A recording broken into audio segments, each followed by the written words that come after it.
Hello, ladies and gentlemen, and welcome back. I'm Tony Screw from Project Phoenix Productions, as always, joined by my lovely cohorts. Sonic Yo from SegaDriven. And we've got some guests, as you can see.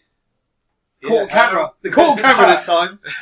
This lovely gentleman right here is Svend, Dreadknux, Joscelyne of the Sonic Stadium. You remember my name, that's great. I do! Awesome. Right here is Keiran, the Gatestormer Gates. And Keiran, you've obviously... Sorry. Keiran, you've obviously already Keiran, you've obviously heard, has been in some of our Let's Plays this month, and he's coming back, and we're going to do a nice little round table, as is Mr. Joscelyne has joined us as well. So we're continuing the theme of Sonic Month over here on mine and Lewis's channels. Yep. You've obviously seen the Let's Plays. We thought we'd do something different instead of just go, lazy Let's Plays in your face for a month. Yeah. So we're going to have a little bit of a round table. You might have seen something pop up before over on Last Minute Continue all those years ago where Lewis and I were on. Yeah. And we just thought it was quite a while ago, slightly after Generations, whenever that was. But we thought we'd just have a quiet chat around and just talk about Sonic stuff, really. Yep. So we've got a couple of questions. And I mean, the biggest one of all is like, since we're here celebrating Sonic Month, is what does Sonic mean to you? Who's going to start off? That's a deep question. It is a deep question. It's insanely deep. Svend, what does Sonic mean to you? God, why'd you have to ask me first? Ask someone else so I can think about it. Well, you know, I think like most of us, we all got into Sonic when we were kind of kids and stuff. So I think when you kind of look at Sonic as a character, he was a hero. So, you know, he kind of taught good in the comics and cartoons. So you looked up to him as a hero sort of figure. So like a figure of positivity and stuff. And for many people, kids, myself included, when I was younger, he was just like a character that could do anything he wanted because he was fast, he was cool, he was blue. I don't know why that's relevant, but mate, blue's just the best color. He was a hedgehog, animal. All right, yeah. Despite being blue and a hedgehog, he could do whatever he wanted. He could save the world. He had positivity. He had the right attitude. He didn't want the girl. He did what? He didn't want the girl. Oh, he didn't want the girl. Well, I didn't take that from him, but but I took the lessons or something that I guess most kids heroes kind of teach kids, which is like you know, be good and try achieve your goals, try and do whatever it takes to reach your dreams and stuff. Like it's it's not a big deal if you fail, and you always try again and stuff. So I think on a very base level, I think that's what every kid kind of took away from Sonic as a character. And I guess that's the same for me as well. Like, he was basically my favourite character growing up as a kid. So I watched all the cartoons, read all the comics, played all the games. And just that sort of, just that message of positivity and stuff. And, I think the environmental message that was in the original Sonic games as well, you start off in Green Hill Zone and then you end up in this massively industrialized scrap brain zone at the end.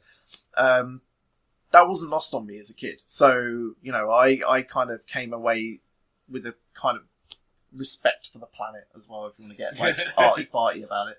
Those are the kind of the top things I think that really means to me, like a character that just allows you to believe in what you need to and what you want to do. I think it's similar for me as well, to be honest with you, because it was it's like the first video game I probably ever owned.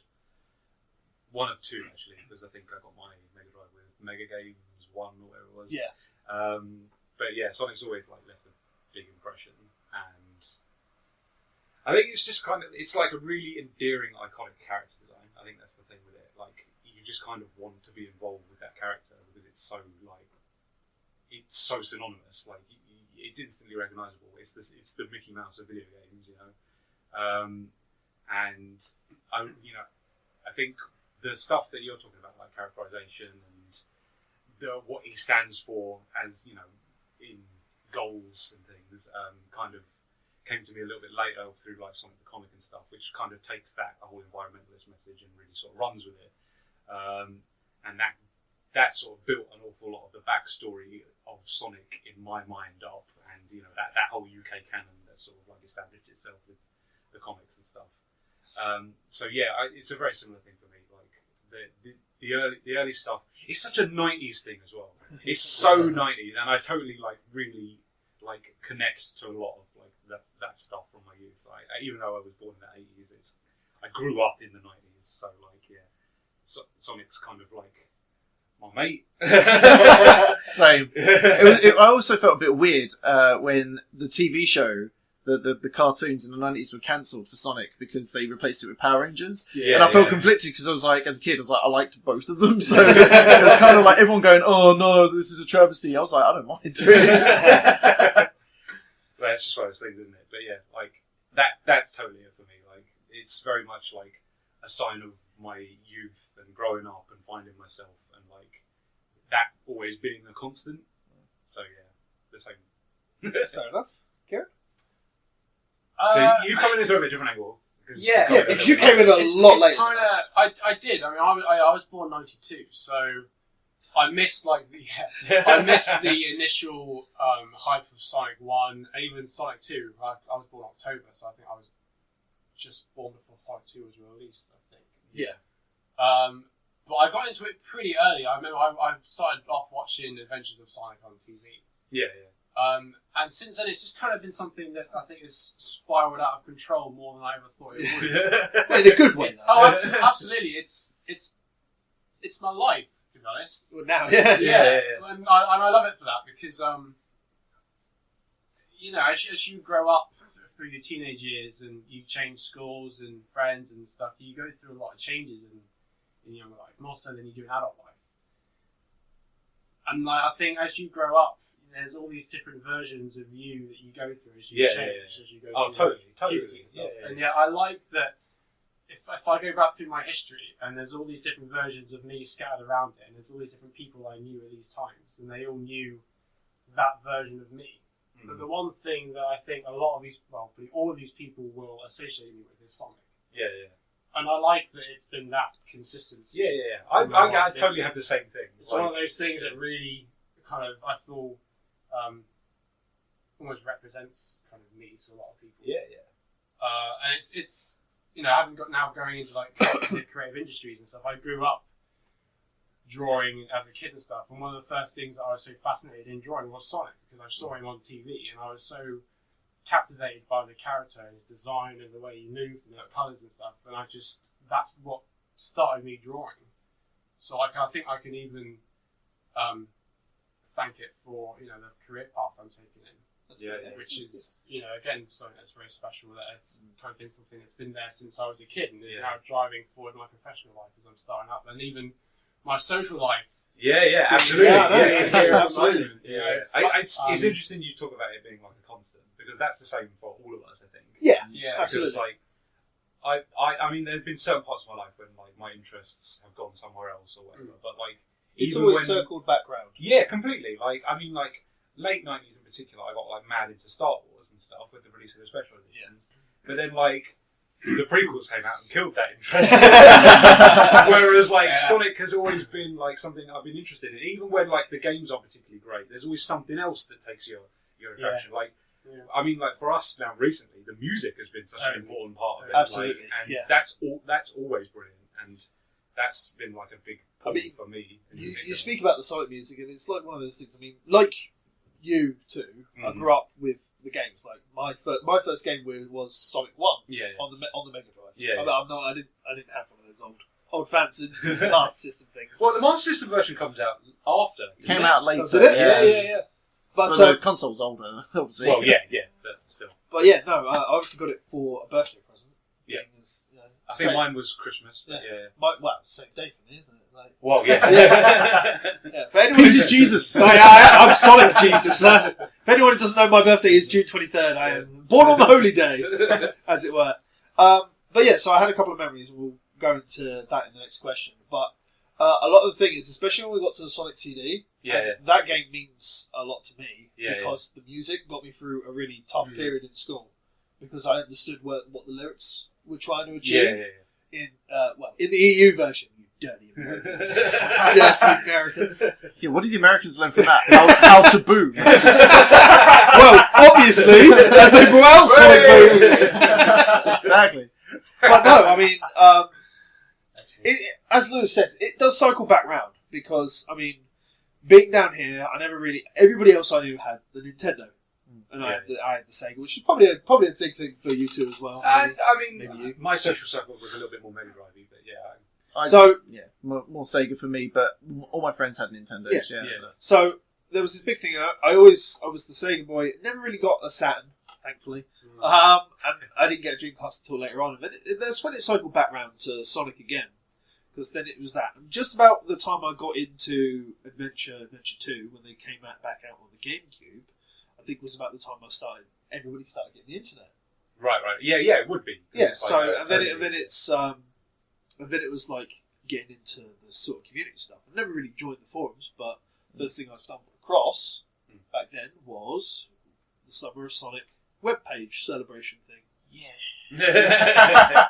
Which you and I have talked about previously. Yeah. The very first one, 2006. The very first one, yeah. Cool. And then, managed to keep an eye on that, and eventually it's expanded, and quite a lot of my inner circle, friendships and that, you guys, and a couple of other guys who aren't here, but I've been on the videos, and I've worked with them and seen them, and now it's become, to us, bi-yearly meet-up, and then obviously the big one we get to see everybody else. Yeah. It's not once a year anymore, but the amount of friends I've gained through just liking a character, liking a pretty faction. It's mad. incredible, isn't it? It's unreal. I mean, it still kind of is a bit weird that I hadn't known Svend particularly too long, and then we went to Japan together, and that's like a friendship that just came out of liking Sonic, liking a blue hedgehog. It's odd. It's cool that what you were saying, Keiran, about like how liking Sonic had basically affected your career path or something like that. I've got you into drawing things because, I mean, I always wanted to write, but I guess in a way my fandom as a Sonic fan allowed me to just look how good I am with words right now. I was a writer once, can you tell? But yeah, I basically made my fan site, the Sonic Stadium, based on my desire to write about something. I thought, what do I care about, or what did I care about as a kid? It was Sonic. So when I was 15, I made this site and then just found out how to make a website just straight off. Yeah. And now I'm working publishing and stuff, and the site that I made is still going 15 years later. It's crazy how it's worked out, really. But I think if it wasn't for the fact that if I didn't have something that I wanted to write about so passionately, I guess, back then I guess my career would have taken a completely different path. So, it's interesting how it affects sort of things you don't necessarily expect it to. Yeah, no, absolutely. Yeah, I think it's all affected us in similar yet different ways. Because I mean, it's all affected us to the point where we've taken what we like, kept the friendships through it, obviously. Yeah. But we've all got different career paths. Obviously, your writing's gone away. Your drawing's taken you to the level you wanted to. After many years, you've got a website. Yeah. It's not exactly specific. Yeah, I mean, it's not the career thing, but that's different for everybody, isn't it? I wouldn't particularly want to involve my interests in my career because I kind of want them to stay my interests, and I don't want to become like work, for instance. Yeah. But I respect people that can do that. So. Yeah. And me, I just make shitty Let's Plays. So, well, the good one we're in. We all they got it. I increased their level by a good. But we all made friends through it. That's yes, we did. Totally. So, we'll keep friends, I guess, through it, really. So, we'll move on from that. We'll go on to the question 2, which is, what is your most treasured Sonic memory? Keiran? I know what mine is. It's a really good question because there's so many, but I think I'm going to go with a very recent one, actually. Right. Because last month I was in Japan, obviously, for the Sonic Adventure music experience, in which Jun Tsunori was performing a load of music from the Sonic Adventure era. And occasionally when you get so involved in something like this, and you've been in it for so long, I think you occasionally get those moments where you reflect back on kind of the path that you've gone through with this, in this particular instance, it being Sonic. And it was being stood in that small concert hall on the other side of the planet, surrounded by lots of Japanese strangers. I don't really speak the language that well. I'm a total alien environment. And yet, what I'm hearing is the music that I played when I was 8 years old or Yeah, something, yeah. and I'm watching the game footage on the screen, and there was just an instance in my head where I thought, "Wow, Yeah. you know, this is me. This is my life. Mm. This is what it's all kind of led to." And that was a really special moment to suddenly be. It really hit me. Yeah.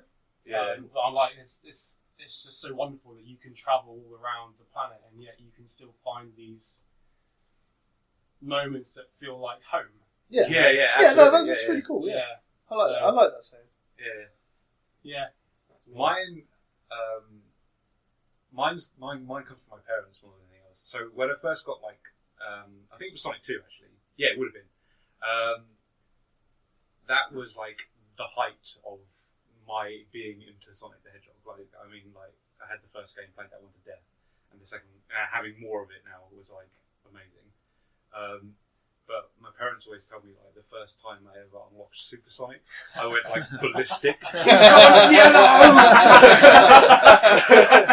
Which is a perfect encapsulation of how much that meant to me. It's just so daft, but at the same time, it's it got to that point where it's this is now really important to me, this whole franchise in particular, and for it to, it's established itself so well, and it's throwing surprises at you now, and now it means more because it's doing something different, and that whole era of growing up with 16-bit Sonic the Hedgehog is so important. So that silly little moments like that is are really sort of quite special.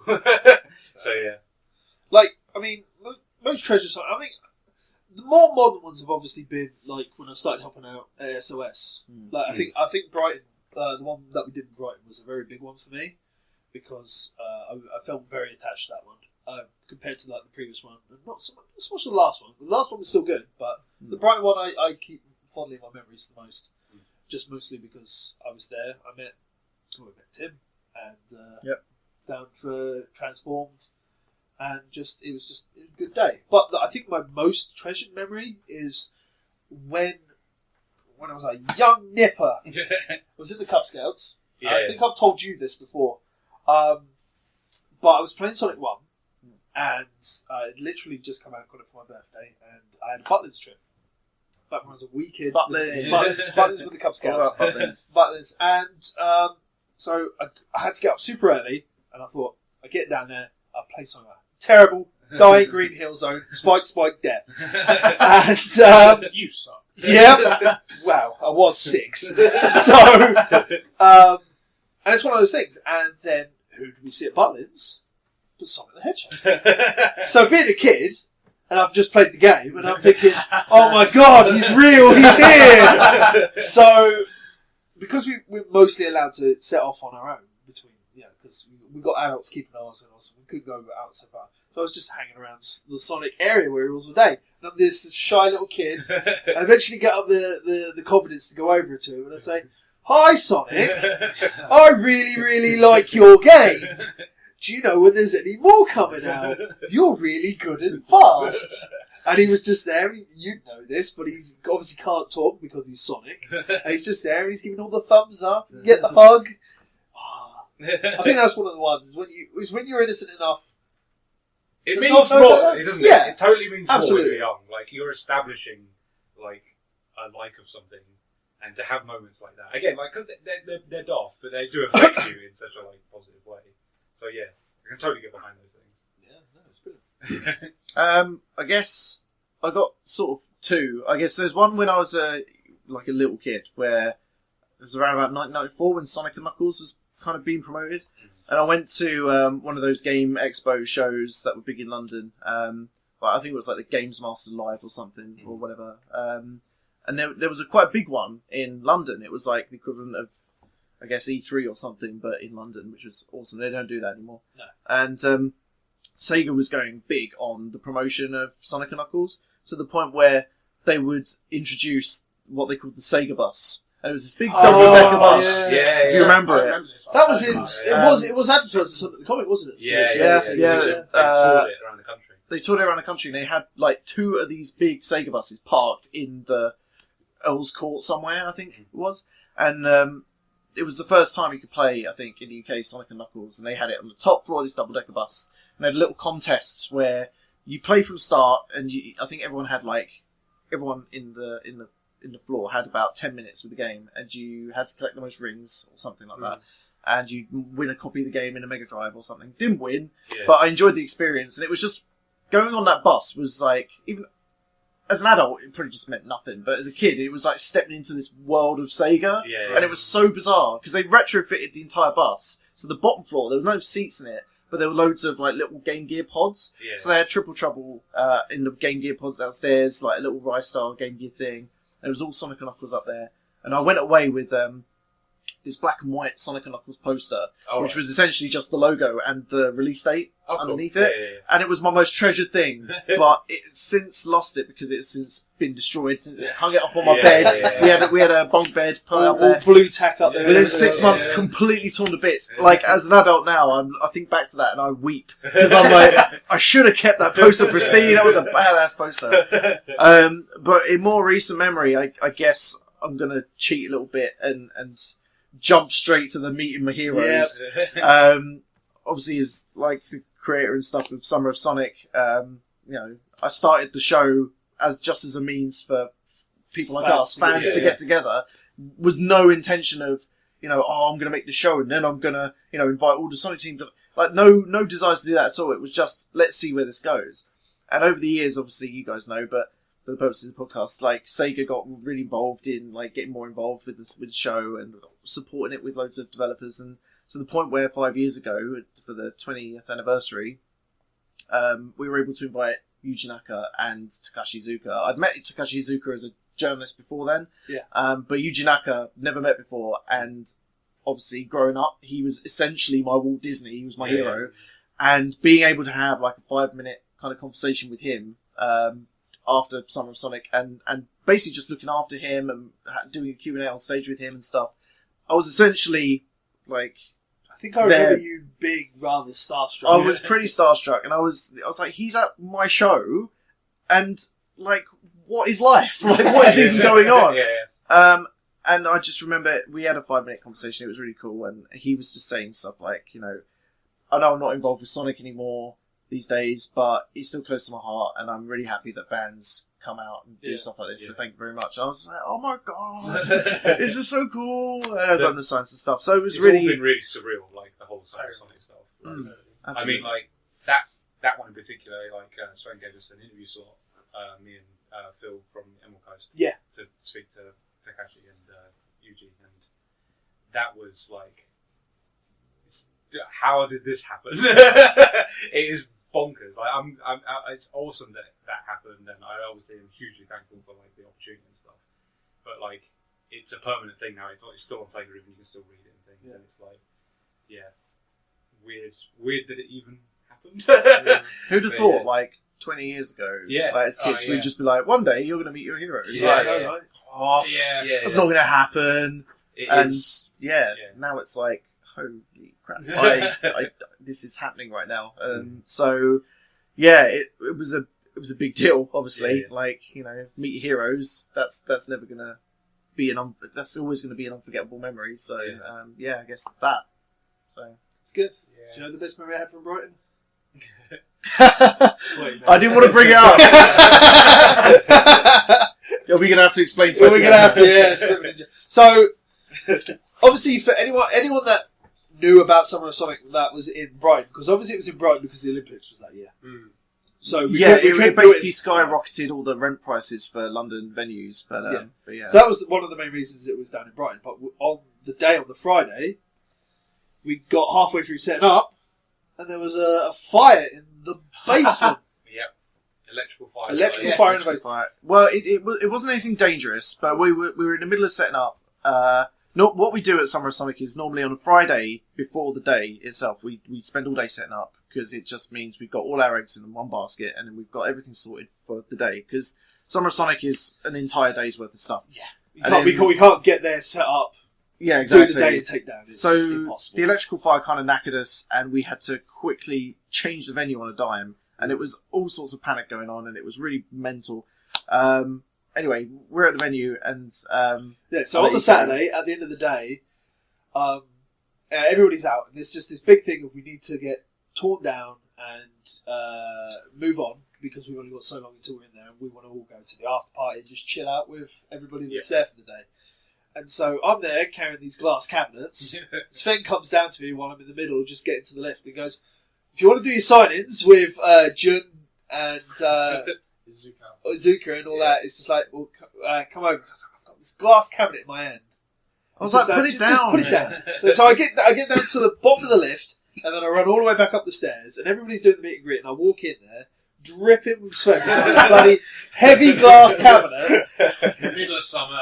Middle of summer in this bloody hot conference hall, and it's like so hi. It's like was Johnny was there as well, wasn't he there? Yeah, Johnny. Yeah, because I think Johnny was the one that laughed about it. It's just like, so they're like, "Hi, how are you?" And I'm like, "Hi, I'm sweaty, man." And they're like, "Ugh." But it's just become a running joke each year, really. I thought it was Zuka-san that. It might have been. No, it was. I remember this vividly because you came up and I was talking to Zuka and he was having a joke at my expense anyway. Which he's a cheeky. He's a cheeky man. I love him a bit. But he's very cheeky. Your brother. Yeah, he was very cheeky, but awesome fella. But we were just wrapping up, and then Pete comes up, and I was like, "Oh, Pete, look, just in time. Please introduce you to Takashi Zuka." And Zuka-san immediately goes, "Sweaty man!" And that was that. It's just kind of lived on every year, hasn't it? Yeah. So that was that. That was a surreal experience, especially when you see him the following year, and he's like, It's like, for the one thing you don't want the head of Sonic team to know you for. Jesus.